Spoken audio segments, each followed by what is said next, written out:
Hello everyone and welcome to this event.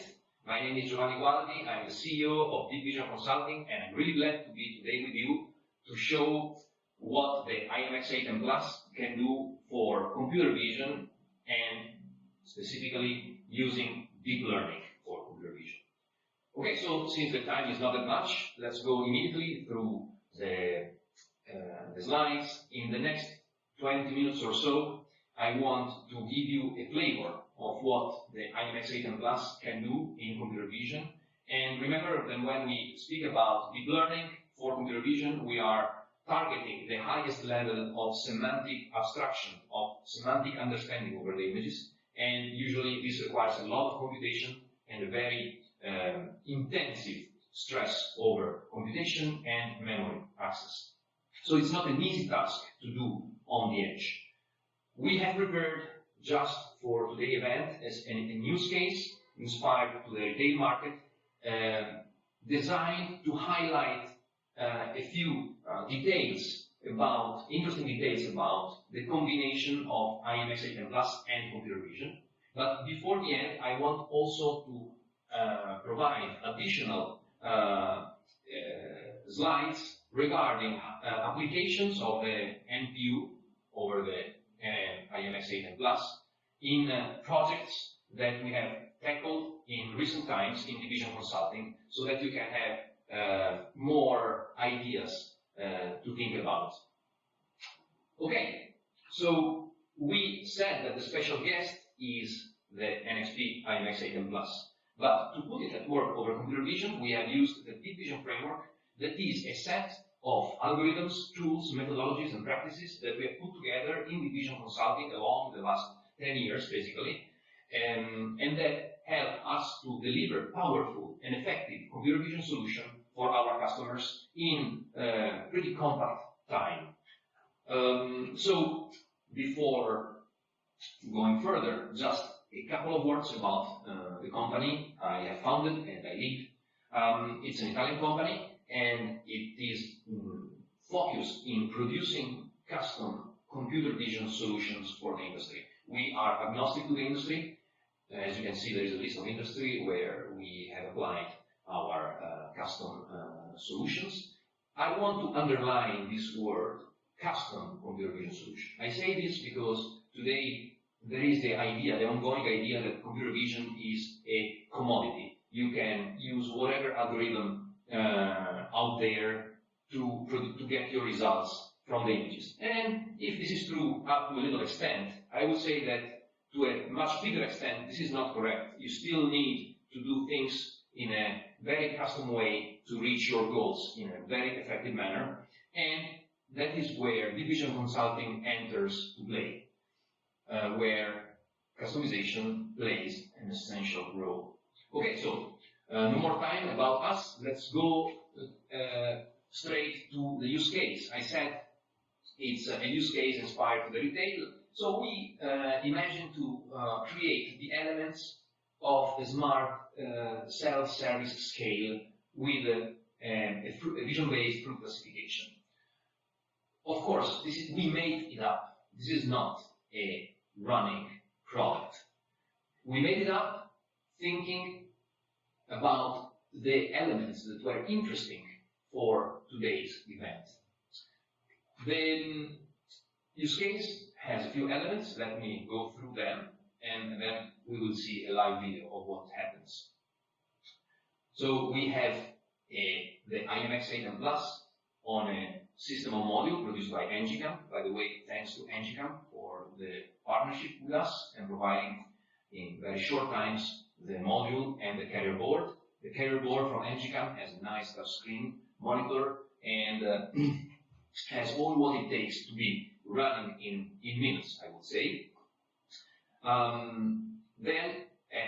the way, an important point, the system on module is fundless, completely fundless. Then we have a camera. It's a bare, cheap industrial camera, very simple, nothing special. For the sake of simplicity, we used a USB camera, but we could have used also a CSI mid interface camera. And we used a scale with a serial connection to the board. I will later on show you why we have used both cameras and the scale. But of course, we wanted to reproduce the smart self-service scale at the retail. And then, of course, we have the fruit. We took 4 different kinds of fruit: oranges, apples, tangerines, and kiwis. And what you see on the right is the image taken from the camera that does the processing. Okay, so now let's look real quick at the video showing what is the demo like. So we take the fruit of the same kind, we put it in plastic bags, we put it on the scale. When the weight is stable, the board triggers the inference of a deep learning network that takes the camera input, the scale input, and produces the fruit classification. As you can see from the camera that does the processing, the fruit is quite visible. Still, there are some complexities that we will go through later on that makes the thing not so easy. And probably these kind of elements may trigger also some ideas regarding or related to challenges in your own computer vision problems.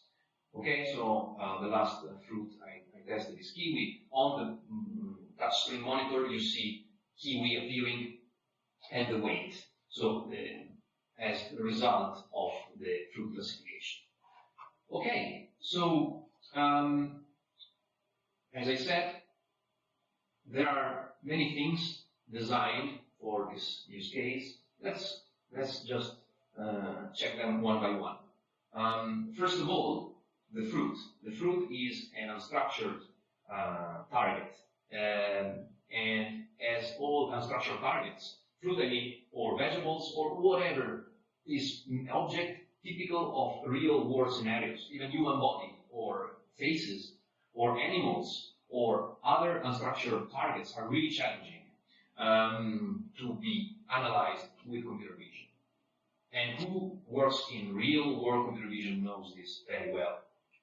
Then there is a second element, quite interesting, is the plastic wrap. We did it on purpose to put the fruit in the wrap to increase the visual complexity. And this basically is an element there on purpose to justify the need of the deep learning. Because without the plastic wrap, you may even succeed with traditional computer vision without this semantic level of highest semantic level of understanding over the image.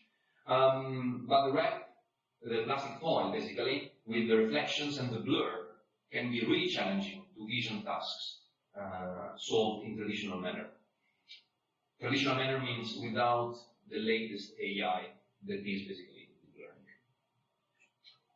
learning. Another interesting point is the ambiguity between oranges and tangerines. We choose on purpose oranges and tangerines, and we choose their ambiguity that can be solved only if you have a reference. You really cannot say if the image on the bottom is oranges or tangerines,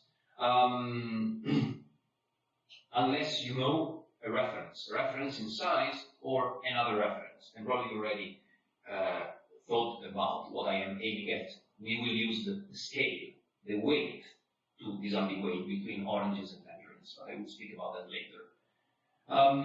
To increase the ambiguity, we also created different perspectives. So the dataset is not from a single perspective, even if you have seen the live demo only from that point of view. That was not the case in the training and in the testing of the network.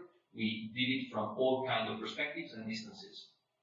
That's also why you saw that big optical lens in front of the camera that is a varifocal length optic that we used just for this purpose of changing in perspective and position.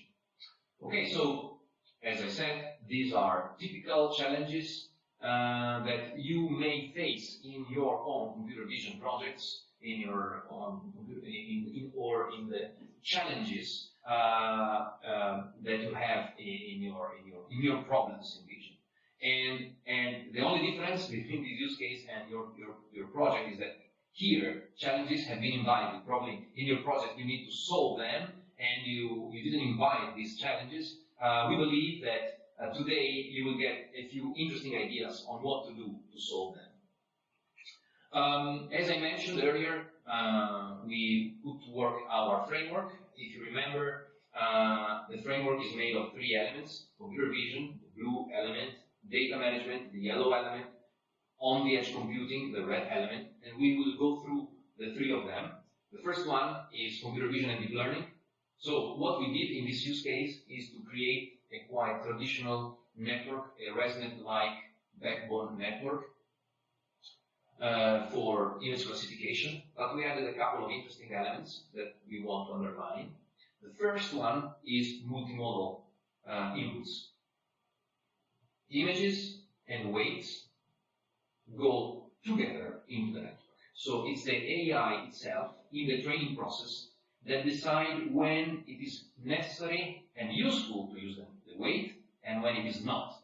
So the network basically adapts the weights inside the model at training time to understand that the weight is useful to disambiguate oranges and tangerines, but it can discard it for apples and kiwis because the vision part is enough to classify them.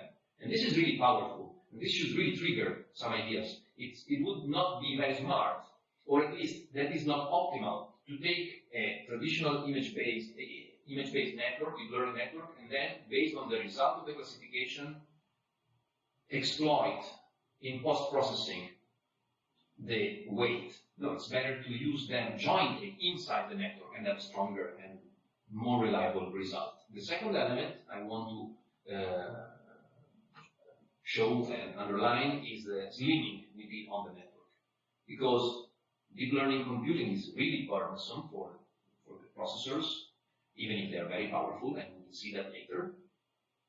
So you need to create proper architectures, design proper architectures to get reliable results with the lowest degree of computation possible. And this is basically creating slim networks. There is a lot of emphasis today about pruning networks. That is basically, you do your network, you have no really a real understanding of what you're doing, so you produce a network that is very big, and then you need to prune it. But it's better if you know how to do things properly since the training time to design your network to be slim. That is more effective. Okay, then let's talk about the data. We don't want to collect thousands of real images, so we relied on no data deep learning, as I mentioned to you. No data deep learning means to create deep learning models that generalize well on real data, even when at training time you couldn't use real data because you probably don't have any, or you have not enough, or it's the one you have is not reliable. Of course, people immediately think about data synthesis, and data synthesis is important, is one of the ingredients of no data deep learning. You see on the right a real image on top and a synthetic image on the bottom, and we used similar images similar to that one. We modeled fruit plastic in our synthetic simulator, that is part of the no data deep learning, but that is not enough. And it's not enough to fill this gap between a synthetic domain and a real domain. I'm talking about images, synthetic images domain and real domain. You need to do more to get good performances. This is not an easy task, I tell you. Again, if you have real data, it's better to use it. But if you don't, and want to reach a solution, this is the way we already adopted in many projects in a successful manner. So what are the further ingredients? Data augmentation. You need to do a problem framing, a proper problem framing, a modeling of the problem that is correct to digest this gap. And then you need also to do peculiar, ad hoc training and testing procedure. If you put all this together, you can get results in this way without the data. And this is what we did in this use case. Indeed, what you see is a network trained completely on synthetic images. The real images are only for testing time and for the live data that you have seen. Okay, so third element, on-the-edge computing. When we talk about a platform like the i.MX.8M+, what are the options you have to run a deep learning network? First of all, you can run it on the ARM processor. It's a Cortex A53 quad-core, so you can run it on a single core or on multi-cores. And you can decide the type of the data, the precision. You can work with floating point network or with the integer network, unique quantizer network. And the other option you have, and these options can be used even with the i.MX.8 straight. But with the Plus, you have one more option, that is the NPU. And this is really interesting. So now I'm going to show you a video comparing the performances of the fluid classification computed on offline real images on a single core of the ARM with precision floating point. Then we scale up to 4 cores, still floating point. Then 4 cores with quantized network. And you see an increasing efficiency, an increasing speed of the inference. But keep in mind that when you use 4 cores, you are jamming, you are completely saturating the use of your ARMs or of your ARM cores. So pay attention, you get nice performances at a real cost. You cannot do much more from a computing point of view. And then the fourth option is the NPU. So I let you see the results by yourself. I don't want to spoil them with my words. Okay, so first on the left, 4 FPS, 10 FPS, 25, and 300 FPS. So you see a scaling up of the performances. And the cool part is that with the NPU, you reach stratospheric speed at no cost or very minimal cost for the ARM. I think that you got all the flavors from this use case. But before closing, just give me a couple of minutes, 2-3 minutes more to show you 3 slides about 3 different exploitation ideas that we tried on NPU and worked really well. First one, and by the way, these are cases that we have created for our customers in recent times. First one is about object detection. Object detection is a well-known problem. Deep learning is very effective in it. We took inspiration from YOLO, that is very effective also on embedded devices. But what happens if you want to work at very high resolution? So we compared, you see here, several resolutions, starting from 5 megapixel and downward, and 3 different approaches, YOLO in the full and in the tiny configuration that are basically out of the box. And also, we tested a custom detection network that we created specifically for the purpose of running at very high resolutions and high speed.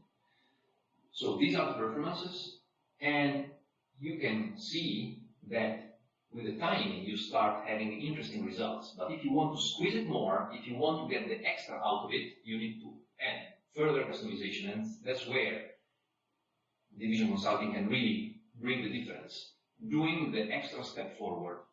And if you can see, if you see the numbers, I mean, 70 milliseconds for a 5 megapixel inference is, I mean, it's really fast, and this is on the NPU.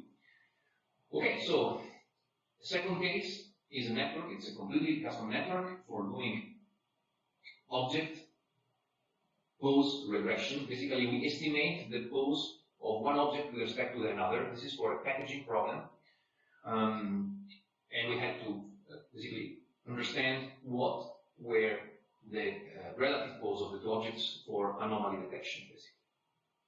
And we did it, we quantized it, we slimmed the network, and we ended up with a very, very high frame rate over the NPU. By the way, when you see these numbers, you may think that such speed is not really useful, but don't think about just a single sensor being connected to the board. You can connect in this way 4 cameras, and each of one can work at 40 frames per second. And last but not least, an interesting case where we apply deep learning not to images but to 3D point clouds for 3D object segmentation. Think about a construction working scenario where we have a depth sensor like a stereo camera, and we needed to detect and position the dumper behind trucks. And this is the video that shows you the point cloud extracted from the sensors, and you see in black the segmentation of the dumper provided by a network, a deep learning network that takes 10,000 inputs, 10,000 points as input, and provides the list of points basically that made up the dumper. And see the performance on the i.MX. Really interesting. I mean, 35 milliseconds is for the slimmest network possible. It's inspired to PointNet and using 10,000 points. Of course, the more points you use and the heavier is the network, the longer is the time. Still, 35 milliseconds allows you basically to run at full frame rate, let's say 25 to 30 frames per second with no problem. So it's a very interesting case. Okay, so we ended up our journey. I'm really glad that you have been with me along this time. Please don't hesitate to take contact with AVNet for the i.MX.8M+. And of course, if I have triggered your interest and your curiosity, and if you have interesting problems about computer vision that you want to solve and you need some customization, don't hesitate and drop an email to me and to Z Vision Consulting. Bye bye.